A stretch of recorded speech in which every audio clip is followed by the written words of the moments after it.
Hello, नमस्कार बच्चों। आज हम ऊष्मा का संचरण का अध्ययन करेंगे। ठीक है, तो ऊष्मा का संचरण क्या होता है इसको देख लेते हैं। तापांतर के कारण ऊष्मा का एक स्थान से दूसरे स्थान तक होने वाला स्थानांतरण ऊष्मा का संचरण कहलाता है।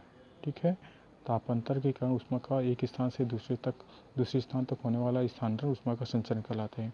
इसके प्रकार देख लेते हैं। सबसे पहले ऊष्मा के संचरण के 3 प्रकार हैं। 3 प्रकार से ऊष्मा संचरण होता है। पहले चालन, दूसरा संवहन, तीसरा विकिरण। चालन जो होता है वह ठोस में जो ऊष्मा का संचरण होता है उसे चालन कहते हैं, ठोस पदार्थों में। ठीक है, द्रवों और गैसों में जो ऊष्मा का संचरण होता है उसे क्या कहते हैं? संवहन कहते हैं। द्रव और गैस में जो ऊष्मा का संचरण होता है संवहन कहलाता है। उसका विकिरण द्वारा जो ऊष्मा के संचरण के किसी भी माध्यम की आवश्यकता नहीं होती है, मतलब निर्वात में ऊष्मा का संचरण जो होता है उसे क्या कहते हैं? विकिरण कहते हैं। ठीक है, अब तीनों चीज़ को हम यहाँ उदाहरण से देख लेते हैं। यहाँ पर हम देखते हैं जब किसी पात्र में जल को लेकर गर्म करते हैं। ठीक है, गर्म करते हैं मतलब आग जलाएंगे। आग जलाकर हम पात्र में जल को लेकर गर्म कर रहे हैं तो सबसे पहले क्या गर्म होगा? पात्र गर्म होगा। ठीक है, पात्र गर्म होगा। ठीक है, तो पात्र जो गर्म होता है वो किस प्रकार होता है? चालन द्वारा गर्म होता है। पात्र का जो पूरा हिस्सा जो गर्म होता है चालन द्वारा गर्म होता है।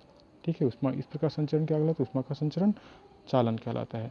यहाँ पर देख रहे हैं पात्र के जो तली वाले हिस्से उसमें जो जल के अणु जो संपर्क में आते हैं वो उसके बाद गर्म होते हैं और गर्म होकर ऊपर होने लगते हैं, जिससे क्या होता है कि ऊपर के जो जल है वो भी गर्म होने लगता है। ठीक है, तो इस पर जो ऊष्मा का संचरण हो रहा है क्या कहला रहा है? संवहन कहलाता है।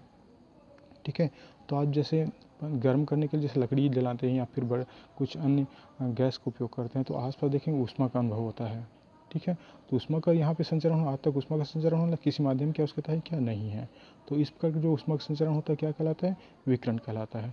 तो हम एक उदाहरण से हम तीनों स्थिति को तीनों प्रकार के समझ सकते हैं, चालन, संवहन और विकिरण को समझ सकते हैं। ठीक है, इसको और डिटेल में हम देखें ये क्या होता है, इसको हम देखते हैं, एक एक करके देख लें। चालन में क्या होता है? जब ठोस पदार्थ को गर्म किया जाता है तो उसके जो अणु होते हैं उनमें कंपन होने लगता है, जिसके फलस्वरूप अणुओं में गति होने लगता है। कंपन के कारण गति होगा, है ना। गति करते हुए अणुओं में जो संचित जो गतिज ऊर्जा है उसका स्थानांतरण एक अणु से दूसरे अणु में होने लगता है। ठीक है, गतिज ऊर्जा जो संचित रहती है अणुओं में उसका स्थानांतरण कैसे होता है? एक अणु से दूसरे अणु में होने लगता है और परिणाम स्वरूप पूरा जो पदार्थ है वो गर्म हो जाता है। ठीक है, उसी पर विकिरण में संवहन में देखते हैं क्या होता है।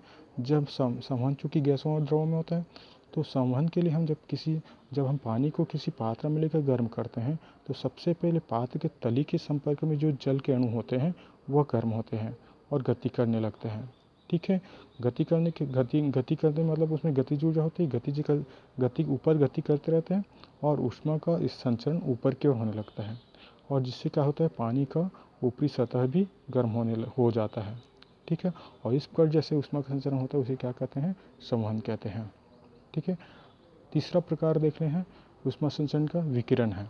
तो इसका सबसे अच्छा उदाहरण सूर्य से आने वाली जो किरणें होती है, प्रकाश किरणें, उसमें जो ऊष्मा होती है उसका जो संचरण होता है वह विकिरण द्वारा होता है। ठीक है, सूर्य से आने वाली जो प्रकाश किरण होती है उसमें ऊष्मा होती है, तो ऊष्मा के लिए किसी माध्यम की आवश्यकता हो रही है क्या? नहीं हो रही है। तो इस पर जो ऊष्मा का संचरण हो रहा है वो किस प्रकार का संचरण है?